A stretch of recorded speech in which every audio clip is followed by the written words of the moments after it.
আসসালামু আলাইকুম ওয়া রাহমাতুল্লাহি ওয়া বারাকাতুহু।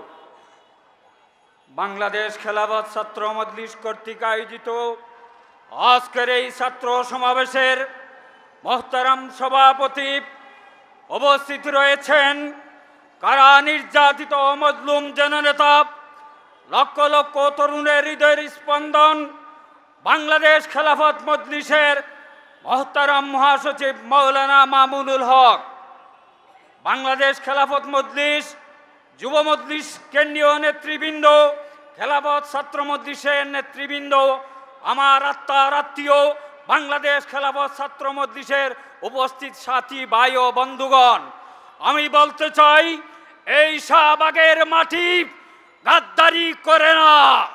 এই শাহবাগে 2013 সালে নবীর ইজ্জতকে ছিনিমিনি খেলার জন্য গণজাগরণ মঞ্চ তৈরি করেছিল।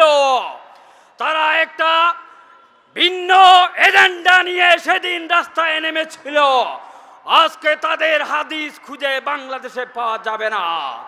প্রিয় সাথী ও বন্ধুগণ, 2024 সালের ফ্যাসিস্ট সরকারের সর্বপ্রথম যে আন্দোলন শুরু হয়েছিল এই শাহবাগের মাটি থেকে শুরু হয়েছিল। আগামী দিনে যদি কোন স্বৈরাচার ফ্যাসিস্ট মাথা উঁচু করে দাঁড়াতে চায়, শাহবাগের এই মাটির থেকে তাদের বিরুদ্ধে জাগরণ শুরু হবে।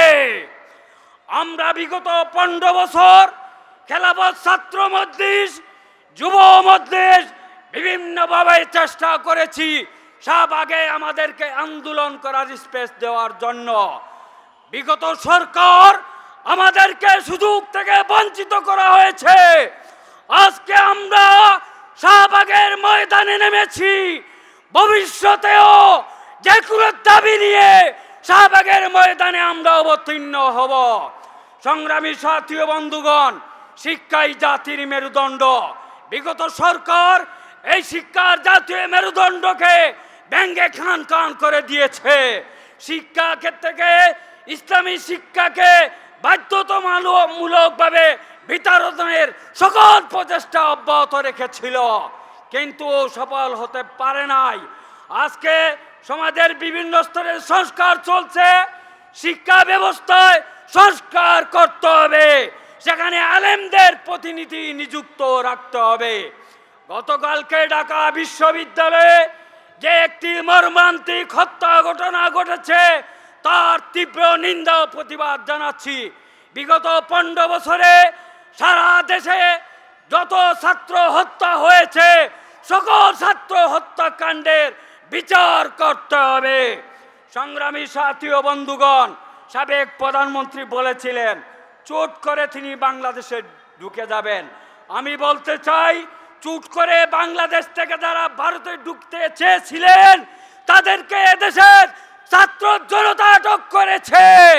শেখ হাসিনা, আপনিও যদি ঢুকতে চান ছাত্র জনতা আপনাকে রেহাই দেবে না, আপনি সাহস করবেন না। সময় হলে বাংলাদেশের জনগণ আপনাকে ফিরিয়ে আনবে। আগামী দিনের সকল আন্দোলন সংগ্রামে খেলাফত ছাত্র মজলিস সংগ্রামী ভূমিকা রাখার উদাত্ত আহ্বান রেখে আমার বক্তব্য শেষ করছি। নাসরুম মিনাল্লাহি ফাতহুন কারীম।